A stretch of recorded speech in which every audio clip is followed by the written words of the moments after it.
Degree అందరూ ఇస్తారు. Career కి క్లారిటీ ఇచ్చేది మాత్రం కాన్ఫిడో. బెస్ట్ యూనివర్సిటీ సీట్ తో పాటు సెటిల్ అయ్యే స్కిల్ కూడా గ్యారంటీ.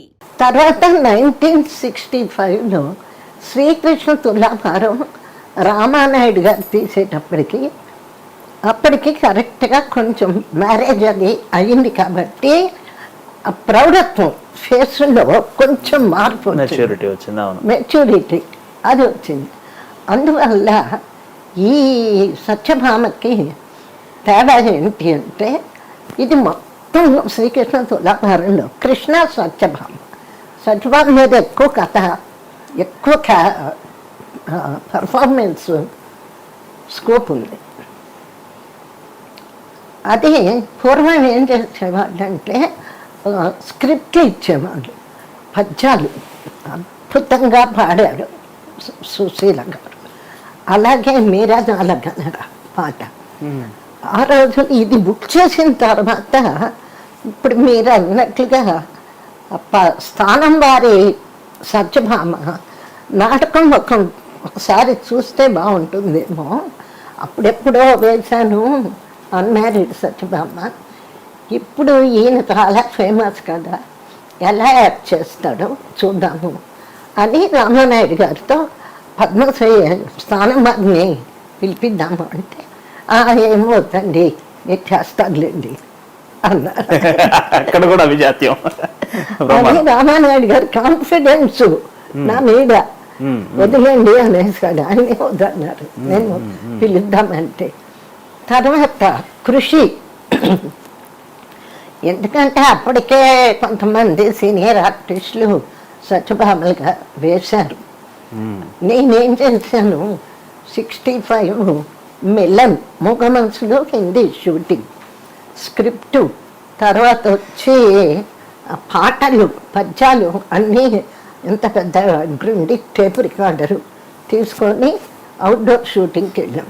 బహుశా సఖినేటిపల్లి, పాలకొల్లు, పశ్చిమ గోదావరి అక్కడ వేశారు కదా ఆ సెట్టు వెళ్ళాం. పగలంతా హిందీ పిక్చర్ షూటింగ్.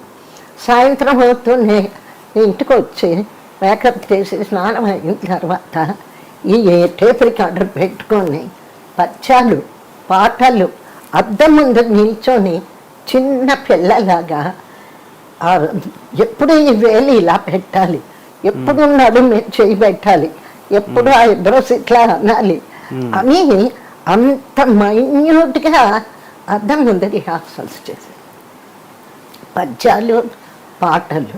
ఇక్కడ జోక్ ఏంటంటే తెల్లవారితేనేమో నేను హిందీ డైలాగులు చెప్పాలి. పాపం ప్రసాద్ గారు ఆనంద్ బాబు ఇన్ఛార్జ్ మాకు పైకి వచ్చేవాడు, మేడం ఇదేంటి తెల్లవారితే మనం హిందీ డైలాగులు చూసుకోకుండా అద్దం ముందు ఇకనే గీచిన అంటారు అంటే అంత కాన్సన్ట్రేషన్ చేసి. అట్లాగే సుశీల్ గారు రకాలుగా స్థానం వారే నేర్పించారంటారు కదా సుశీల్ గారు, లేదా అది నాకు తెలియదు. అదే ఆయన పాడిన పద్ధతిని విని విని విని అంతకంటే గొప్పగా పాడాలని ఆవిడ సాధన చేసి ఆవిడకు మీ మీద ఒక విపరీతమైన అపేక్ష. అవును, అమెరికా టూర్స్ లో అంతా మీరిద్దరు కలిసి స్టేజ్ మీదకి వెళ్ళి కూడా పాటలు పాడారు. చాలా మంచి మనిషి పాపం, అద్భుతంగా పాడిందండి. అనురాగము విరిసేన పాట అది ఆవిడ కెరీర్ బిగినింగ్ లో ఆ పాట ద్వారానే ఆవిడకి టర్నింగ్ అట కదా. అవును, దొంగరాముడు మెలోడియస్, ఏదైనా పాడగలరు. తర్వాత ఒక ప్లేబ్యాక్ ఆర్టిస్ట్ ఉండే స్పోర్టివ్నెస్ సుశీల చూసా. ఎందుకంటే సతీ అనసూయలో నాది నర్మద పాత్ర. నర్మద వచ్చి అనసూయ సాఫ్ట్ మహాపతివ్రత, నర్మద పతివ్రత అయినా కూడా కొంచెం అగ్రెసివ్ నేచర్.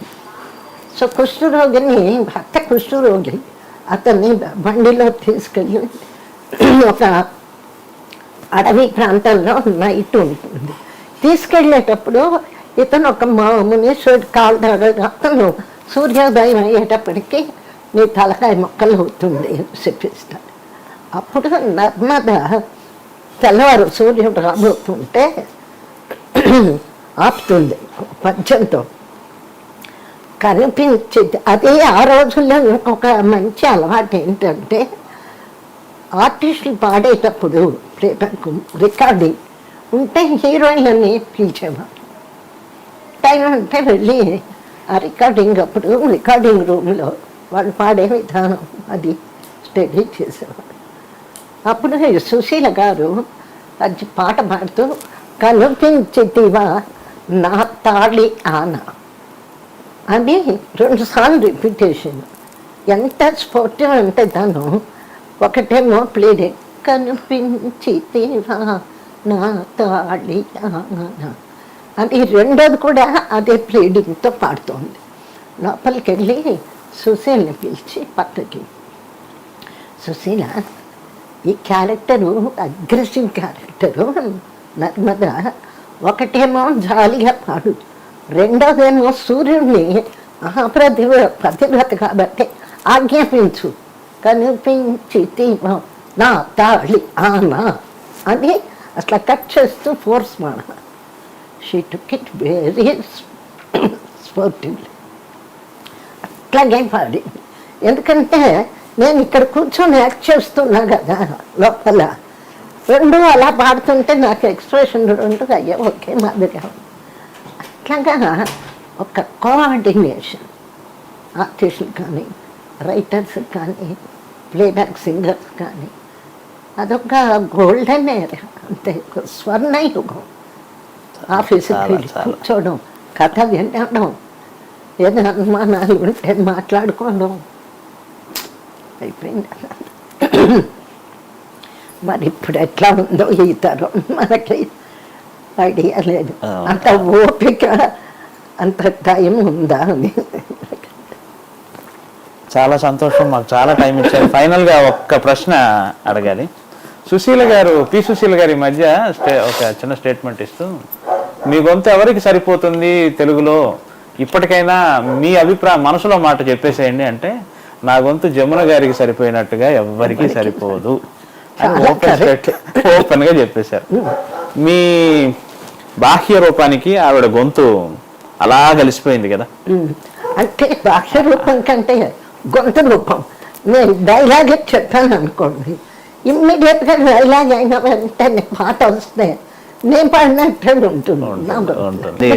చాలా గొప్ప విషయం. ఆవిడ అంతమందికి పాడి కూడా ఇప్పుడన్నా నేను నిజం చెప్పాలి అని ఆవిడ జమున గారి బాగా సరిపోతుందని ఏదో ఇంటర్వ్యూలో చూశాను ఈ మధ్య.